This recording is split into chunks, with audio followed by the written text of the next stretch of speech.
Salutations à toi qui que tu sois. T'es peut-être pas au courant, mais j'en ai une bonne à te raconter. Approche. Tu te rappelles de cette histoire de gens qui perdaient leur voix, qui contractaient des grosses infections de la gorge, et certains sont morts par étouffement? Non? Ça te dit rien? C'est normal. À l'époque, ça n'a pas fait grand bruit parce que la police a décidé de ne pas communiquer pour ne pas semer une panique générale dans la population. Mais moi, je connais un gars qui connaît un autre gars qui lui-même connaît un autre gars qui a eu accès au dossier. Gratiné. Inflammation aiguë du larynx. Gros problème ORL.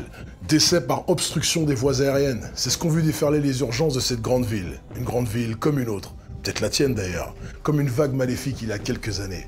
Quand ça concerne 2 pélos sur un mois, on n'en pense rien.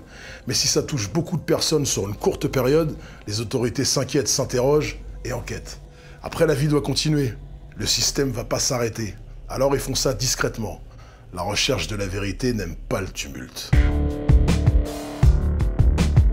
En questionnant l'entourage et en retraçant le parcours des victimes, on fait des recoupements et on trouve des points communs. Là, c'était pas évident parce que, de prime abord, le lien paraissait anodin. Mais la police fait son travail et ils ont réussi à mettre en exergue le détail déterminant. Toutes les personnes prenaient les transports en commun et toutes ont fait un truc bien particulier avant d'avoir des problèmes ici. Et tu te demandes ce que c'est? Bah figure-toi qu'ils ont pris et qu'ils ont bouffé des trucs qui traînaient sur les sièges comme ça. Je sais, ça te viendrait pas à l'idée de mettre dans ta bouche quelque chose dont tu connais pas la provenance. Et moi non plus. Et pourtant. À la décharge des victimes, les biscuits mous et les barres chocolatées mis en cause, tu sais ce qu'on trouve dans les distributeurs des gares.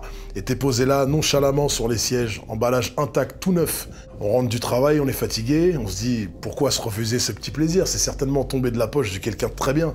Quelqu'un comme toi, quelqu'un comme moi. Alors on se laisse aller. Pourquoi se refuser ce petit truc sucré avant de rentrer?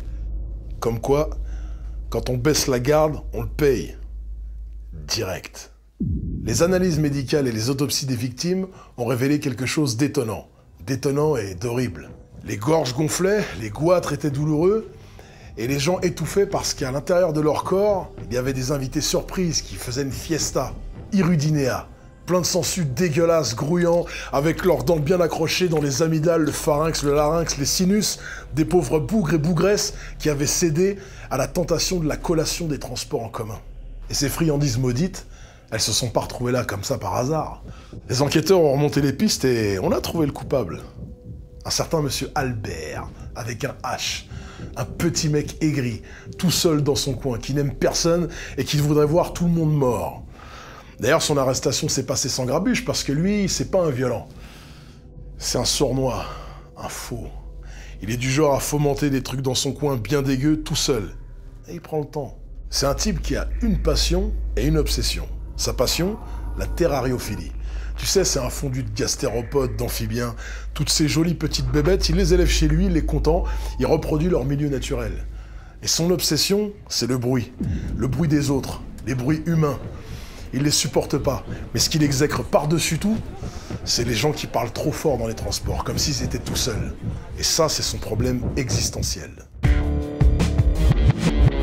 Et tu sais comment il s'y prenait?